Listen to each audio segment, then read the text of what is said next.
What's going on, guys? This is the DeFi Crypto Alliance show where we're doing our best to be the bridge between our fellow real estate investors, entrepreneurs, and cryptocurrency, where we feel like cryptocurrency is the biggest opportunity over the next few years, and it's not even close. So, welcome. We're pumped to have you. Corey, take it away. Absolutely. Corey Geary here, and I'm in the beautiful country of Puerto Rico, just enjoying the day. Truly blessed to be on this journey with you and you guys, where we're going to change ours and our family's life, generations to come, via cryptocurrency, using cryptocurrency as that wealth creation tool and use real estate as that wealth preservation tool. Hopefully it's not too noisy for you guys. I got the IKEA over here putting all our furniture together, and they got drills out and everything. So hopefully you guys don't hear all that. But yeah, good morning, and I'm so happy to be here. Absolutely. So this morning, I was thinking it'd be interesting to talk about some of the SEC FUD and specifically how long we think that it could impact the price chart. I think that's what everybody really cares about is how long do we do we have before things can really kick off again. So I'm going to pull up. In fact, I'm going to pull up a price chart. Corey, what are your thoughts? Do you have any initial thoughts as to how long we could have the price charts kind of hang out where they're at? September 17th. That's the old Randy Halarski answer to this question, because he feels like, this is the end of the Jubilee year. So or is it Jubilee or Rosh Hashanah? I can't remember. I get it all confused.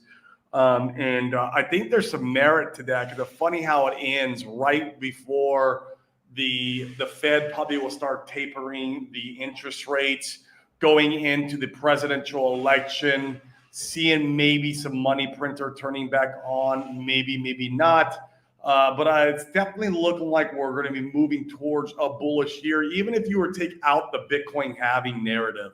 It's just funny how I was giving this some thought, and I think I'm going to mention to you. It's funny how Satoshi Nakamoto, he lined up the Bitcoin halving to be right around when the presidential election was always happening. And when you have this, basically, the Fed is probably going to come in and try to save the economy, because obviously the president's going to want to try to retain office. And then whether he does or doesn't, it's far to be unseen, or still unseen. But for example, if Republicans got into office, maybe it will take a little longer for the markets to recover. But then, the Republicans would come in, and I think markets would go ballistic if that would have happened. So either way, I don't see a bearish year next year, and there will be some front running up into that point.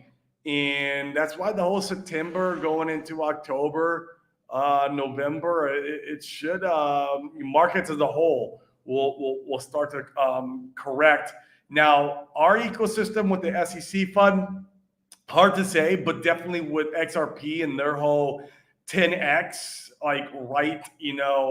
when they saw that happened, actually, when XRP came out and announced that they were going to fight the SEC, and then it pumped off of that news. So we need RH. I would love if RH were to come out. We don't need it, but it would be nice if RH were to come out and give some kind of statement, whether it's, hey, we're going to just pay this $12.5 million fine, and then we're just going to pay the speeding ticket, and then we're off to what we normally do. Basically Hex, Pulse, and Pulsex are kind of out of the weeds in. Or is it going to come out and say, we are going to move forward, the attorneys have advised that we're going to fight this, we have a fighting chance, blah, blah, blah, blah, right? And I don't know. I think either one of those type of news will invoke, even though I don't really want the fighting to happen, but I think it will invoke the market to do what XRP did. And we're going to get wind of it one way or another, sooner or later, because at some point the lawyers and attorneys are going to come to a conclusion, whether it's RH who's going to make the announcement through tweet, or I would love if he did a live stream, but I don't want to get too bullish. That would be extremely bullish if he came on live stream, man, and was talking the game, oh my gosh, the markets would rally really hard. Agreed. It's interesting. So I have the XRP price chart pulled up. Here's the first cycle. It pumped and did really well, and then it pulled back, just like traditionally crypto has in the past number of cycles, the past three. And then the Bitcoin halving was in May of 2020. So right in here. And it's interesting. Like you see the market come down, find a bottom, you see the Bitcoin halving, and then there starts to be some momentum in the price chart. And so Bitcoin halving once again right here, you start to see momentum, and then right here is when the SEC news came out. So it destroyed the price chart, and then it recovered and went on to do right at about a 10x from this bottom to top. It's amazing, especially its market cap, because it's a multi-billion-dollar market cap, and so like it did phenomenal numbers for that to do a 10x with its market cap and size. Is freaking bullish as hell for our ecosystem. And with the founders needing to dump coins in order to pay for the lawsuits and whatnot, and you factor that in as well. And you also got to factor in that so most people buy XRP via centralized exchanges. And that's the way they get their money into the ecosystem, even though technically you're not really getting your money into their ecosystem. It's just a centralized exchange is holding the money.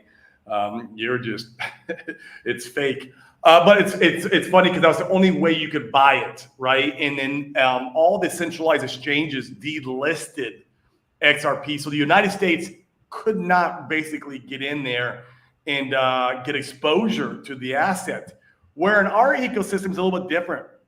We don't have any centralized exchanges that list our assets. OKX is one of them, but OKX is not even available in the United States, and they kind of don't care what the SEC is saying or doing. In fact, OKX still has Pulse listed, and so it's interesting. So that's one other thing to take into consideration: multi-billion-dollar market cap. You couldn't go in there and buy it, and it still did a 10x after the XEC FUD. There's something to be said about all those factors. Does that mean that we're going to be fine? No, we're not saying, we're not giving financial advice. We have no clue. We're speculating here. We're just dudes on the internet speculating for our portfolio and our assets because we love the asset class and we're heavily invested. So it's just our speculation. But it is a very interesting thing, and I think that there's something to be said about all those talking points. Yeah, and it's interesting. We went over this the other day in the show, but I mean, imagine because Bitcoin halving is right around in here. I mean, essentially, if this was a similar time frame, I mean, this would be like having this SEC news come out. We're still 8 or 9 months out from, so that would be, like right in here, it happening, having the low created, and then finding some sort of floor and stability, all before the Bitcoin halving. So I'm with you, Corey. We don't know what's going to happen, but man, for this type of thing to happen, thank God it happened now. Kind of some of the wind taken out of the sails and happen over here when we're gaining a lot of momentum after the Bitcoin halving next year with the presidential election, some of that type of stuff. So now's as good a time as any for it to occur, and I think that we'll still be in relatively good shape for this first cycle. I think so too, and I think if you were to ask, if I had a gun to my head, I would say this is the bottom. Like once again, I'm not giving financial advice, guys, whatsoever. I'm making a speculation here, but I would speculate this is the bottom. The only way I feel like it could go any lower is if a DOJ case was smacked against Richard. That would be like the only way I would imagine more fear entering the market. And it doesn't, and it wouldn't. I mean, I have a hard time seeing it getting too much worse than that. I don't. Me either. Yeah. And it sounds like the PH guys, they have fiat ready to launch, for instance, and they're kind of holding off. They're anticipating that if some news like that were to come out, that it would come out relatively quickly here. And so they're kind of waiting and seeing what will happen in that respect. So yeah, something to keep an eye on. It'll be interesting to see. Yeah, yeah, I think so, man. Yeah, Yeah. we'll see. It would be it wouldn't be the best press release type of news, if you will, for some of these leverage trading platforms or places where you can borrow against your crypto if they're released in a highly volatile state, and then a bunch of people went and got liquidated, never to come back again, and to feel like they were taken advantage of. So I think that there's a lot of wisdom in things like fiat and fame and liquid loans and Power City, those guys launching in a state of relative um, what's the word, lack of volatility As much as you can in all crypto. in the market. I mean, crypto is very volatile naturally. So, like, let's remove some of these big overhanging factors first before we launch. Yeah, I could see where their standpoint, where they're coming from. Absolutely. Yeah. No, that's a great point. SEC FUD is over, waiting for liquid loans, Power City, Fiat, Fame, and Mintra, go time. Yeah, I agree, and I think a lot of the, I mean, you're already seeing less talk of the SEC stuff on Twitter. It's actually really interesting how quick it kind of has died down. I think in a couple of weeks, I don't think it's really going to be much of a talking point as long as there's not new news. I don't Yeah. think it'll be much of a talking point, and we're waiting. Yeah, we're waiting for a lot of this new I, stuff to launch. I think if we get through the end of the month, we're probably okay. I'm speculating again. But like you said, I feel like if there was a DOJ case, it would happen rather quickly as a follow up. But then again, I don't know how that works. I don't know how that. I don't either. I hope so. I mean, it would that would be another like steal the wind out of your sails type of thing. Definitely don't want that happening next year, and theoretically, the start or beginning of the bull run. Mm-hmm. Yeah. Yep. Yeah, what do you think Richard's going to do, Corey? Do you think he's going to try to settle? Do you think he's going to fight? What are the scenarios there? I mean, those are your two biggest scenarios. Is obviously settling and just paying the 12.5 million. I think he will pay the 12.5 million if there's not a lot of other stipulations involved. Like, for example, he can never do crypto again. Like something like that. He might fight that. But I mean, he's mentioned before in his live streams and talked about the what is it, EOS? Is that the name of the cryptocurrency? How they were just smacked with a $27 million fine. They paid it and they were on their way. I didn't know if there's any other stipulations that came in that $27 million fine. I'm not sure. But he has talked about that before a couple times on stream. And I mean, I personally would like to see, if it was just a $12.5 million fine and there's not much other stipulations involved, maybe he can't do another sacrifice. Like, obviously, that would probably, of course, we're like, hey, you can't be going around doing security raises, without registering. So that probably will be in the works. But like I hope that he's still allowed to maintain and make his current products better and evolve, right? Yeah, I mean, so I think it boils down to that. I don't think it's going to be the money that's going to be the deciding factor for him. I really don't. Now he's got ego. Let's not forget about that. And he's gonna, there could be something in him that would want to fight this. I don't know how long or drawn out that would end up turning out. Right. That's the scary part. Yeah, agreed. It'd be, in my opinion, and Raymond, yeah, I think that I actually don't think that settling is a big. I actually think settling is really bullish. I think if he could get it settled in a relatively timely manner, and we could, we could have the full effect of the. Because imagine if he goes and settles, and the SEC is kind of like, if I'm not mistaken, with the EOS slapped him on the wrist, got a fine. It's like and a then they speeding essentially ticket. like gave them an exemption to go and operate Yep. and be the blockchain that they are. Imagine if we got that, like strongest community in crypto. Richard Hart could go stream again. He could go on all the podcasts he could want. He could go and essentially do whatever he wanted, as long as as long as he probably wasn't doing more sacrifices or money raises. Uh, Yeah.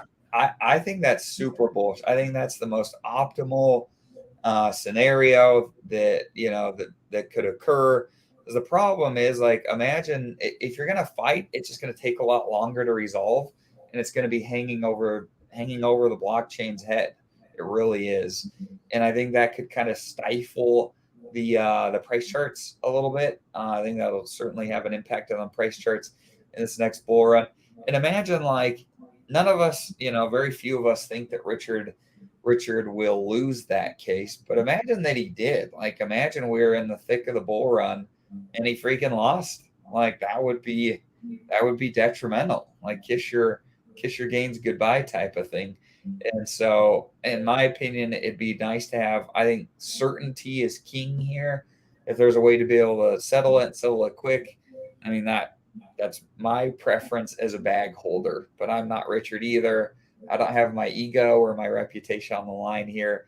And unfortunately for us, I think Richard wants to fight it. I think that's probably the most likely scenario. I think Richard will come out and fight it. And that being said, we've seen Richard in a number of debates, and I don't think there is a person that could go and potentially do a better job in front of the SEC and the government than Richard. And so, like, I I I mean, that's primetime TV right there. That is primetime TV, man. That would be good to see. I would want to watch the court hearings and proceedings live. But how much would he actually speak in those, though? Yeah, and well, the attorneys would be doing a lot of the speaking for him. Right. But I imagine a lot of the attorney talking points would be very Richard vibe-ish, if you know what I mean. Like a very, it would be so good. Yeah. Yeah. It's interesting to consider. So we'll see a lot of unknowns. I mean, and you could consider a number of things. One of the things that we're looking at doing is new money coming into the ecosystem. Um, well, I won't speak for Corey if his thinking is a little bit different, but for me, I'm weighting a little bit more heavily towards third party protocols, because I think there's a decent chance that Richard's tokens could have a little bit of a muted experience this bull run, as long as this weight hangs over us. Now, once again, the XRP price chart did just fine with even with the SEC FUD hanging over them. So maybe I'm wrong in that respect, but we already have pretty significant holdings of RH tokens. And so, looking at putting money into third party protocols that theoretically could do really well. You look at something like GMX, there's people that go to Arbitrum just to use GMX because they want to go and use it to leverage trade. And so some of this really cool stuff that's being built for Pulsechain, I wouldn't be surprised at all if some of these teams did a really good job marketing and the timing of it all came together nicely. I think there could be plenty of scenarios where people came over just to come and use some of the NFT platforms if they're new and innovative, to use some leverage tradings and borrowing protocols. I mean, I think there's a lot to be said about that stuff, and so I want to kind of start weighting that direction a little bit, because I think those things could kick off in comparison to things like Pulsechain or Pulsex or maybe even Hex. So we'll see. Yeah, I could concur with that sentiment 100%. And obviously, the third-party protocols that I like.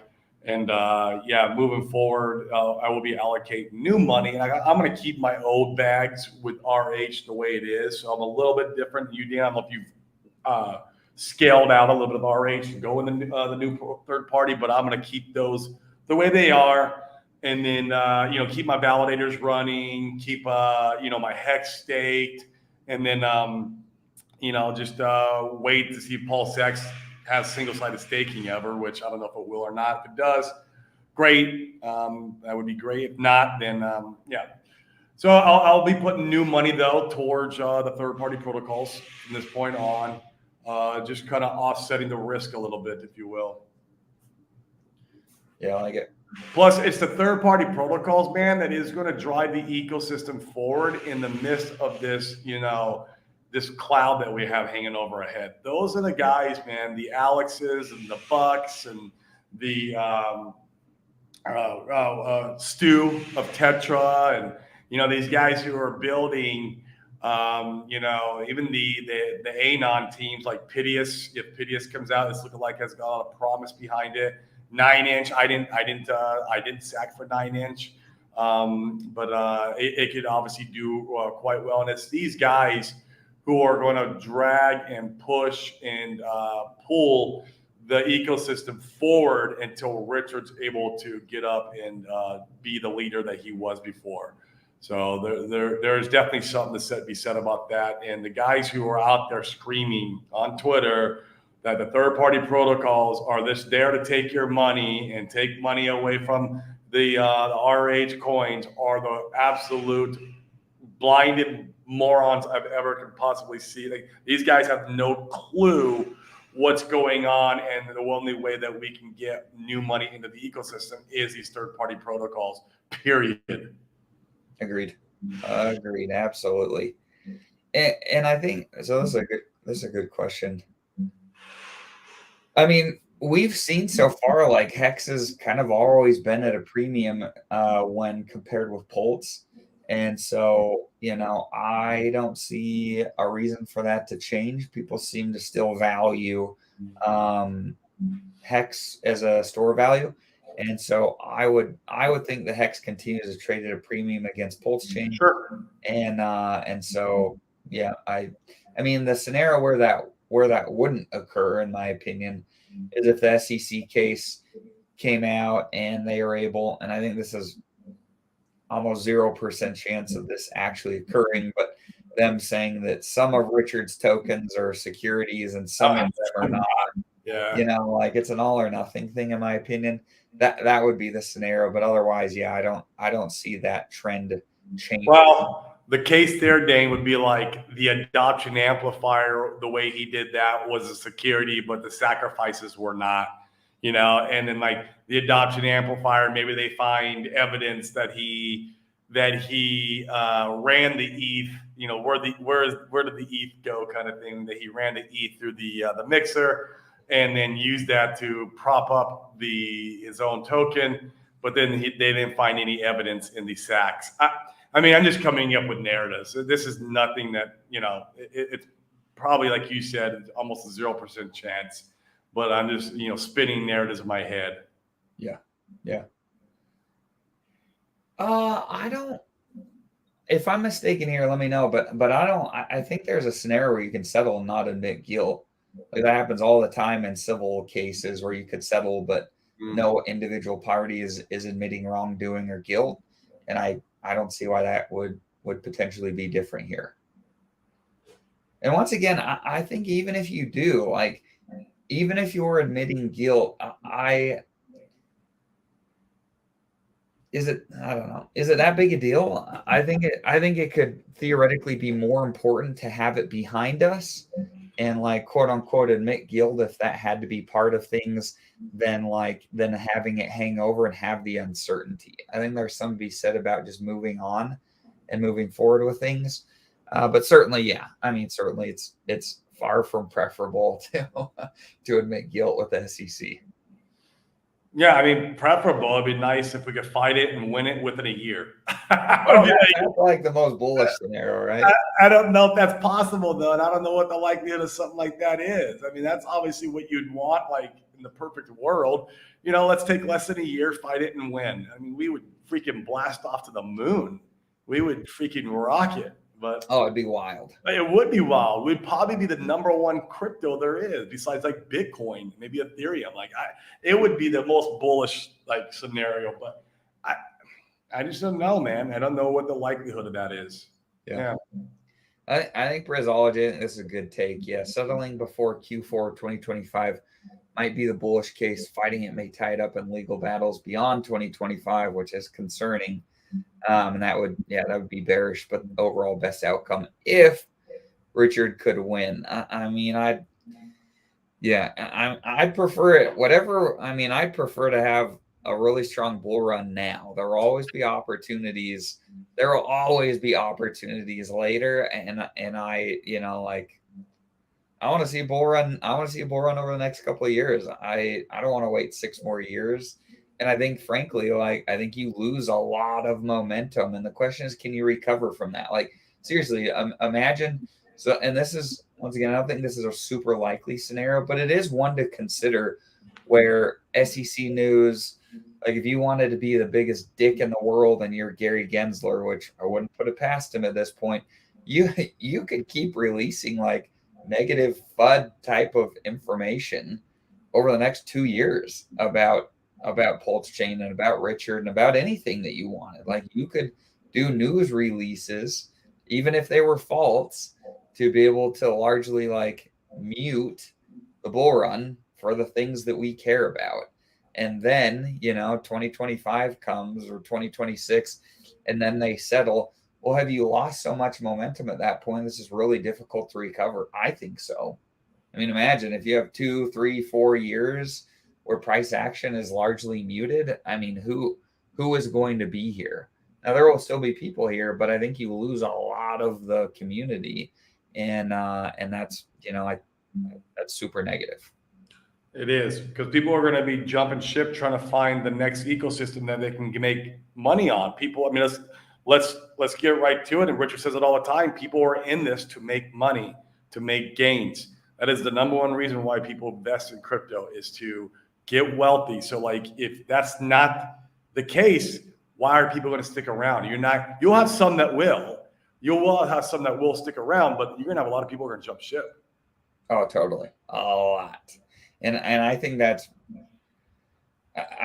as detrimental as frankly, like I think that's as detrimental as or close to as losing the case. You lose momentum, you lose the community. And that's why most people are here, right? Like most people are here for the community. They're here for Richard, and that's why arguably we're the most active community in all of crypto. I think that can change if you have 3 years, 2 years, 4 years of like no or limited price action. I mean, imagine like how would you feel? We're sitting here while everything else is outpacing the things that we like, and the bull run comes to a top and the gains are really muted. Like, a lot of people are not going to stick around after that. Oh, this is great if this is accurate. Yeah. Solana up 86% from the SEC drop, ADA up 37%. Filecoin 51%, Matic 33%.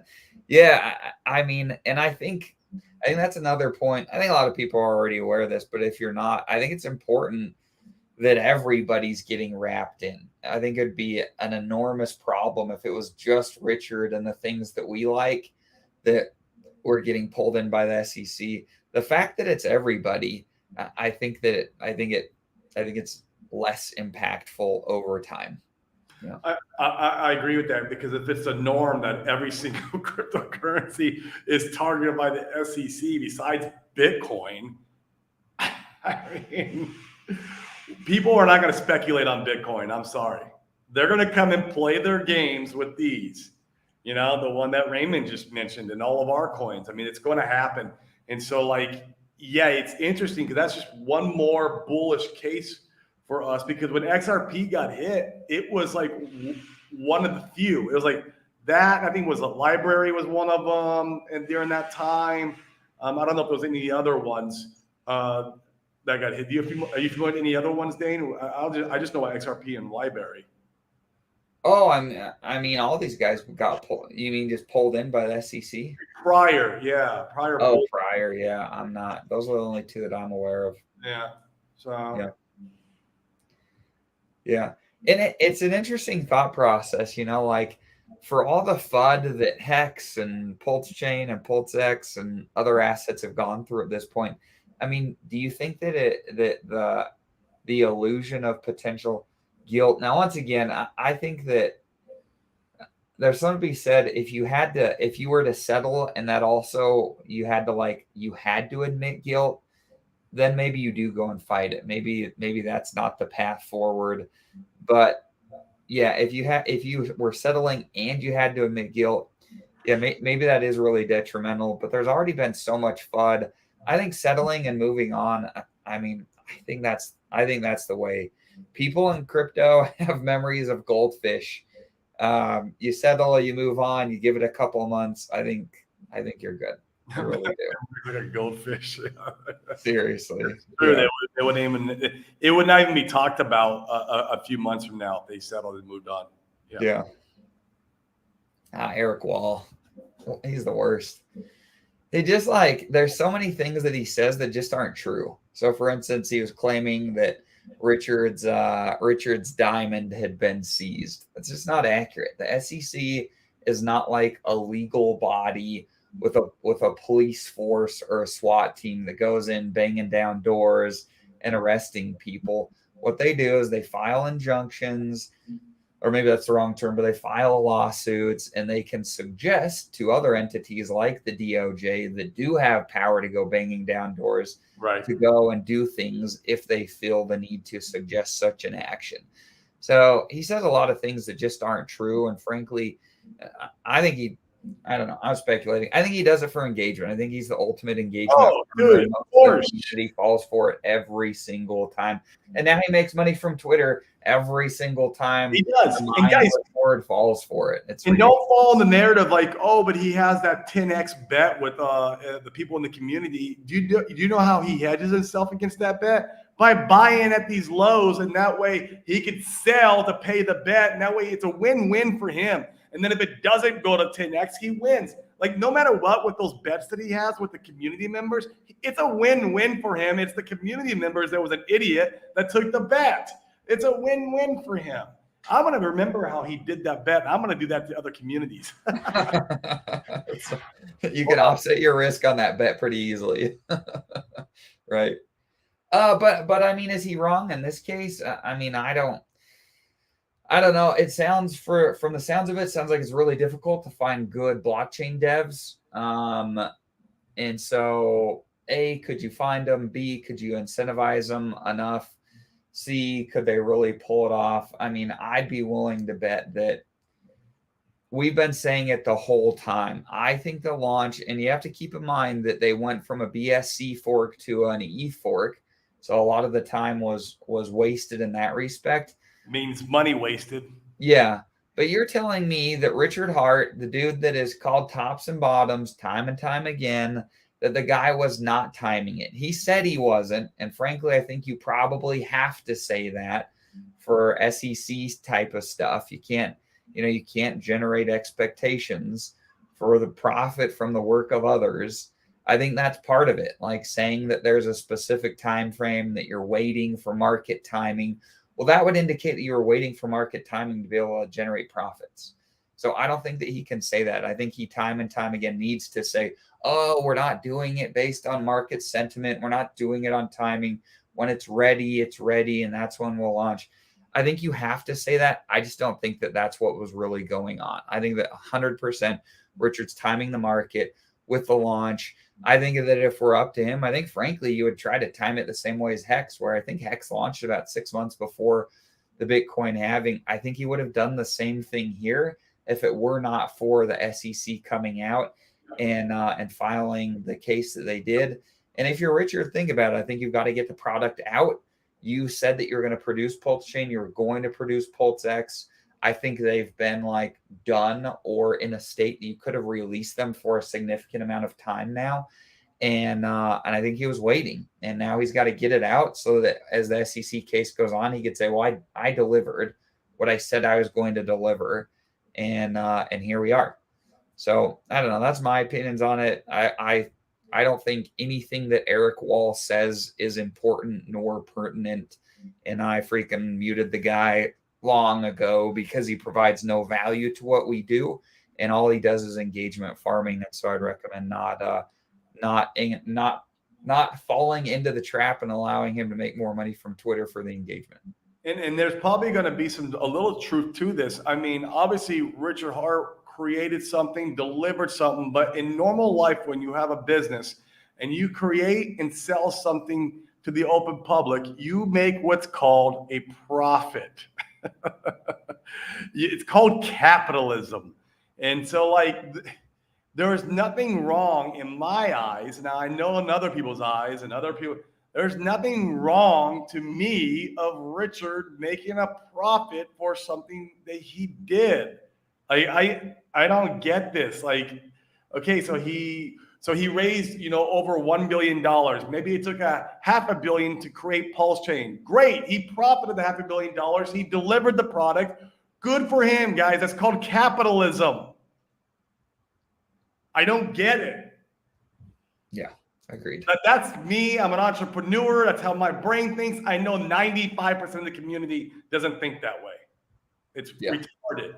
Yeah, it's well, and time again, you just learn from your experience, and I think that's the biggest takeaway from all of this is like it's just learning from experience. We saw that Pulsex, and me and Corey were part of this too. I didn't know what I didn't know at that point. Like Pulsex is massively overvalued for the amount of sacrifice money that it pulled in, massively. And so, like you're telling me that, I mean, Pulsex would have to hold, it, and I think it is right now. I haven't looked, but essentially it's like the highest valued DEX in all of crypto to be able to hold prices. And we did it in our other show last week or a couple weeks ago. I mean, you look at it, it's still valued about 3-1 to Pulse, whereas other DEXs to their L1 that they're built on, a lot of them are valued at 30-1, 50-1, 100-1. So the fact that it's staying within 3-1 of Pulse, frankly, is really freaking good. And that is something that I will be very closely paying attention to in the future for things like sacrifices, is to see, what is sentiment? Do I think this thing is going to be overvalued by the market? And if so, then I just wouldn't sacrifice it. Whereas you have the opposite end of things where, there's things like, there's other sacrifices going on right now that, for all intents and purposes, appear to be decent protocols. And since people are kind of worn out with sacrifices, they're not raising much money. And so you could go and get a really large share of the protocol and the tokens for a small amount of your money in USD terms. There was a few of them that were like that throughout the last year, even 2 years. Like no one knew about fiat sacrifice. And right. I got in there, and for a very little bit of money, I was able to get a shark position. And so that's a good example of what you just said, where to get my shark position in Pulsex would have cost me, in the SAC phase, it would have been probably well over $1 million to get my shark position in Pulsex. Where are you saying that, like, obviously it's a RH product, and that does bring some value. I believe there is value to the brand, I guess, if you will, but definitely not that big of a difference. It's that right there doesn't make sense. But that's up to you as an investor to decide. That's not on RH. As an investor, we have a friend here in Puerto Rico, Dane, that said he didn't even do the Pulsex sacrifice because he saw that and that he decided not to do it. And people said that he was fudding, and he's like, no, I just don't think it. I think it's overvalued, and I'm not going to participate. I'll buy it after it comes out. And he did just that. He was a smart investor. He analyzed. He saw. He sacrificed for Pulse. He's a hex holder. He has a lot of hex, but he saw Pulsex. He goes, there's something. No, there's something here. It's overvalued. I'm going to wait. Kudos to him. He was a smart investor. So it's on you. It's not on RH. It's on you. So, obviously, I would have gladly have not sacked for that, or maybe sacked like $1,000 for like support. I don't know, or to have the wallet because you get airdrops. You know what I mean? By having the kind of like the passport stamp, if you will, you get the airdrops in the future for having that sack. And so I would have done it just for that merit, not for trying to establish my position. Right, exactly. But now I know, and I'm a smarter investor for it when I'm looking at projects. And so, yeah, I mean, just everyone needs to take a step back and use this as a learning experience instead of blaming an RH and then go and report them to the SEC. It's like, you're a fucking moron, bro. Uh, You're a fucking moron because you can't be responsible for your own actions. Agreed. Yeah. Yeah, it does sound like Gary's going after AI now. So what will that mean for crypto? What does that even mean though? Like, it's like, no, like, I don't even know what that means. Like, so all the current like stuff that he's got going on, he keeps those going. It just means he's not going to put out any more lawsuits. He's hit almost everything. Yeah. What does that even mean? Like, what more is there for him to go after? I don't get it. Like, so any new protocols, I guess those are safe for the time being. I don't even know. Like, Yeah. and what is AI doing so bad? Is AI having ICOs? I don't even, or IPOs? I don't even know. Like, are they Probably? I bet not there was noticed money any. raises there. I guess I'm too much in my bubble. Right. So it's cool. You have a couple of people here that say that they're going to stick around because of long-term stakes. I think that's a really big deal with Hex. Like, people are going to be here, many of us, for 15 years because we staked that long. I think the problem is if you have a muted bull run, how many more stakers are coming in? Like, do you have more people that are coming in staking for 15 years to continue to be here, to maintain the community, to keep momentum up? I think that the answer is there's far less people than there would be otherwise if you have a big muted bull run and everything is, and there's just not that much volatility to the upside. Yeah, it's largely depends on what plays out here. Yeah, SEC only has jurisdiction in the U.S. Yeah, I think that's a big deal to point out. And so, like, you could go and even if, it's negative either way if you lose the case, even if it is just U.S. jurisdiction. So, yeah, we'll see. Let's see. This has been good today. You guys are real active. Really good comments and commentary to go over. It's a hot topic. It's on everyone's mind right now. Oh yeah, this is in comment to Eric Wall's forking. Yeah, wouldn't that just highlight the fraud in this industry? If it was that easy, why did they wait for RH to do it? Yeah, exactly. It's easy to say that something was easy when you haven't been doing it the whole time. If you've ever gone and tried to build a business, there's so many people that would tell you, if I knew how hard it was going to be to build the business that they've built, they would have never done it. And that's because things like this always appear so much easier on the outside going in. And then once you get into it, there are always so many things to take into account that you never considered. You need to resolve. It always takes more money. It always takes more time. And so, to say that for $250K in 6 months, yeah, I've expressed my opinion on Eric Wall. Yeah. Yeah, exactly, Richard. Yeah, the worst time to launch is at the top of the market. And so once again, like Richard's launching, even if theoretically we want to speculate that a better timing would have been, later this year and November-ish would be about 6 months before the next halving. Would have been nice to wait a few extra months. Like, we're here at the bottom. I think the timing, once again, timing of launch, like Richard said time and time again, the best time to launch is the bottom, the worst time is the top. And here we are. Yep. And you see that it reflects on price charts. We've looked at a few different protocols recently that have launched in the top of the bull run, and it's just down forever because of it. And now they might recover, or they might have a nice run in the next bull run. But man, you didn't have to go through all that freaking pain. Yeah. Yep. I think this is an interesting narrative. Red Squirrel, feel free to give more context to this. I'm just not I don't see how this is realistic. Like, imagine if you had built something and you're going to bait the government in to come and look at your thing so that you can pay fines and there could be FUD on your product. Like, why would you willingly do that? I see almost no scenarios where that actually makes a lot of sense. But if there's something I'm missing, I'd love to hear.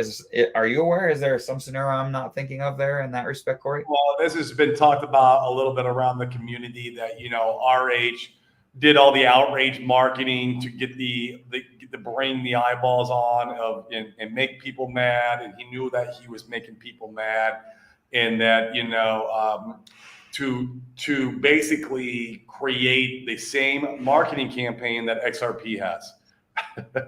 to be basically the name that every retail investor.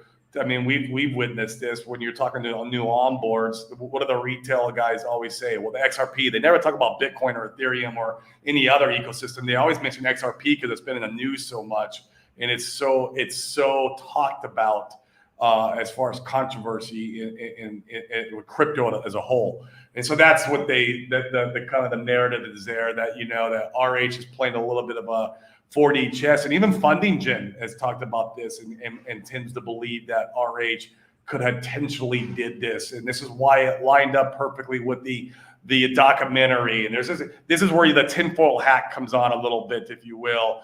And you can spin narratives however you want to make it look like it was in your favor, right? And that's what you do. And then I don't know. I just don't. I'm more with you, Dane. I don't see like the risk associated with that type of marketing. I just don't see why There's so much risk associated there by trying to do that on purpose. Tie that much. Right, exactly. And so unless he's got like this master plan where he is going to, maybe he pays the 12.5 million, he gets a slap on the wrist, and then we're out of the weeds, and like then maybe I will tend to believe that. But if we go into a drawn out court battle that's going to last 3 years, I don't think RH would have played that card for that. I just don't. I don't believe that. So as stuff transpires in the future, I will tend to believe one narrative or another. Maybe when we see things play out, but it's hard to believe that you would bring that much FUD to your protocol just for some marketing. Yeah. But I can see where they derived that from, Dane. I really can. Yeah, I mean, I see it. I think the timing was so freaking perfect with the outrage marketing, and then the right before the documentary, and like it was just like, what the heck, like conspiracy theorists for sure in the crypto. But the thing that you couldn't time in that scenario is the SEC suit. If they were going to bring suit, you couldn't control that. That seems like such a massive risk. You're like, oh, we want to let's go down the road and say that was true. So some of your uncontrollables is when the SEC brought the suit. What if they brought it right in the middle of the Bitcoin or in the next market cycle? What if they brought it in the middle of the bull run? Like that would be terrible. It's really hard. It'd be very irresponsible, in my opinion, to do something like that. Now, the upside versus the risk downside is, exactly. But now, will it be the best marketing campaign that we've ever had? That still remains to be unseen. It could be if we could get out of the weeds. If we can get out of the weeds, this would be the best marketing campaign. You need a winner settle. We need a winner settle, and that would create an XRP type marketing. Like I said, I can't tell you how many people are no coiners or onboards or people who do own maybe one crypto, and that one crypto is always XRP. Or the no coiners always asking me, "Oh, are you guys in the XRP?" It's like, what? Why are you asking about that? And it's because it's just been pounded to death in the media, and that's why people are interested. And so I like that part, but we do need to get out of the weeds. Yeah, absolutely. I like this comment. What it means is that BlackRock and the government have told Gary to relax, go after something else. You know what? There could be some that's more tinfoil hat stuff, but it's funny because tinfoil hat stuff it does tend to end up being true sometimes when you later down the road, and so Yeah, there could be some truth to that. Who knows? Yeah. BlackRock is in with the government. They are the government. Yeah. They buy everything. They even buy real estate. Yeah. This is so spot on. Yeah, a lot of people want to talk about building software that have never done it. Agreed. Oh, 100% Hex Monkey. Oh my gosh. And it's easy to point fingers and create the FUD after the events happen. And he is a complete effing troll. That's all I'm going to say. And even if and I don't care if RH, that's what bothers me the most. As an entrepreneur, I do stuff because I have to make a living. I got to feed my family. I want to get rich. Why can't RH do the same? Why can't he build to make a profit too? I mean, obviously he wants to change the world, but while you're changing the world, you get to make money. Like it baffles my brain, and it really just because I'm an entrepreneur and I'm a capitalist at heart. Yeah. Yeah, it's interesting. Yeah, I mean, but to act that way with the intention to attract the SEC, like that is wild. I don't know. Something to consider. It's interesting. Yeah, I think this is spot on. Yeah. Richard launched faster than wanted due to possible cease and desist. I think that's very likely. Yep. In fact, we've heard from some of our friends that are in the back rooms that Richard was rushing, and then he had talked about we need to get this out now, even though I think it was not something that he had wanted as far as the timing was concerned. And obviously, Pulsechain wasn't done. That was obvious, but now it makes sense. It makes perfect sense why Pulsechain wasn't done and why things were skipped, because it was rushed to market. So it all makes sense now. But that's the one they had 2 years to build, those Pulsechains. Right. Yeah, they probably were working on Pulsechain the whole time. And to your point earlier, Dane, they had to scratch the whole entire thing when they went from Binance fork over to ETH fork. When they made that decision, it was only a 9-month or 10-month period before they had the product out. Yeah. Yep. How about an SEC scenario where the blockchain tells the tale and there are no actual fines to pay, and RH pulls a Calvin and pisses on their heads, being the play of the century? I don't disagree. It's just a matter of the timing of it. Yeah. When does that occur? In fact, I heard this. This can't be real, but it was interesting to consider. And I thought about this in relation to Richard. There was an investor that the IRS came and sat down with, because they didn't feel like he was a poker player. They didn't feel like he was paying his fair share in taxes because he wasn't showing much income. And so he brought his attorney. They sat down, and the guy said, "You know what? I have been paying my fair share, and I make money from gambling. I'm a really good gambler." And the IRS, and he said, "I'll prove it to you." He said, "I'll make you a wager. I'll bet you that I could lick my eye with my tongue." And the IRS agent says, he looks around. He's like, "There's no way that he could pull this off." And so they shake on it. Attorney's there to validate the bet, $2,500. And they shake on it. He pops his fake eye out of his head, sticks it in his mouth, licked his eye. He's up $2,500. And he says, "But we can go double or nothing. I'll show you more." He says, I bet you that I could bite my eye, double or nothing. And the agent, once again, there's no way that he could pull this off. He plops out his dentures, puts them on his eye, bites his fake eye. He just doubled up at $5,000. He says, I'll give you one more for all the marbles, double or nothing on the $5,000. He says, I bet that I could stand up and I could pee from here over your desk into the trash can over there. And it's a considerable distance, He's like, there's no way that he could hit that. And so they shake on it. The gambler stands up and he pees all over the IRS agent's desk, all over it. And the IRS agent is excited that he's peed on the desk because he's just gotten out of this hole that he's created. And the attorney puts his head in his hands and he says, "Oh no."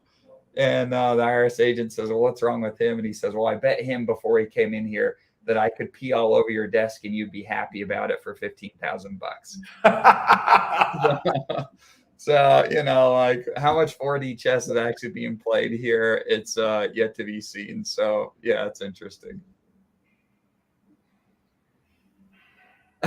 Yeah, I appreciate the donation, Vanilla. The Hexkin. If the charts were looking any better, I'd be in PR right now too. Yeah, I'm in PR. Yep. So. Yeah. Well, this has been good today, you guys. I think we've moved through most of the content. And Vanilla, that's our in fact, that's our first what is that, super chat donation? Super chat. I think that is our first one. So we are very appreciative, sir. Thank you very much. Yep. And if you ever are in PR, make sure to look me up. I am out here. So at least 6 months out of the year, I'm out here. So make sure to look me up whenever you're coming. Yep, exactly. So once again, we appreciate you guys being here. It's fun to have the commentary to be able to try to sift through what's going on, and everybody can speculate together. A lot of very intelligent people in the chat with some excellent commentary. So we're here for you guys. We appreciate you. We're just here trying to carry the torch and provide more meaningful content to be able to consider how to build your bags, things to be able to consider when doing those, rather than jumping into the mindless hordes narratives and getting stomped on due to those narratives. So we appreciate you guys. We're here to pump everybody's bags. Smash the likes, share the content, subscribe, all that stuff if you haven't already. We appreciate it, and we'll catch you guys later this week. Peace, guys.